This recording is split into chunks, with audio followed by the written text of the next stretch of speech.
One Good Turn opens, I guess we could say, with something that happens in the middle of the festival, and it's quite possible that something like this would happen, as I think what is described as a simple act of road rage.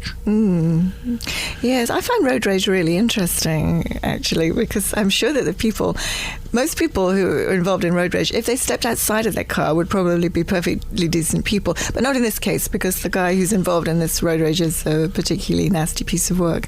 And it sets in train a lot of the action of the book, but also it was a locus for all the characters to meet, because I wanted them there to be at the beginning, and then at the end, and in between, I don't know, hardly ever to meet. Now, this to me is the magnificent thing that you pull off in this book. At some point, as I'm reading it, I realized that, if you'll forgive the expression, your thesis, the way you're going at this, is that everybody who is in that square and sees that accident or active road rage is connected to everybody else. Yeah, but they just don't know it. They don't know it at the moment, but the wonder of the book is that you make that happen. I want to read something from your book and suggest to you that it might be your writer's philosophy somehow. A vaguely familiar woman with orange hair was sitting on the sofa holding a copy of Martin's latest book, The Monkey Puzzle Tree. That detail alone sent Jackson's brain spinning. And here's the part that I think is you.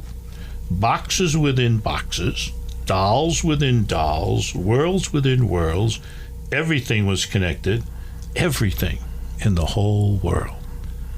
And I think that's what you're working on here, the way you tie everybody back to that first incident. It is absolutely a book about connections, even when they're invisible. And one of the motifs of the book are the set of Russian dolls, the Matryoshka, that Martin has picked up at an earlier time in St. Petersburg, which, again, I was almost unconscious of as I was writing it. It only just kind of became apparent to me near the end that actually I'd been using that in the structure of the book, that, you're constantly revealing something else, and one incident reveals another, and so on, until you get to the all heart. of which makes it very difficult, in an interview like this, to start talking about the plot. Because I'm not I have sure the feeling everything I say gives something away about somebody else. But even then, I couldn't really tell you what the plot is in a way. You're right. Why was I worrying? If I don't know, then. Oh, well, now we have an author who doesn't know what the plot is. But damn, the book is wonderful, and it is intriguing. And it does give you boxes within boxes. Everything is connected everywhere you look.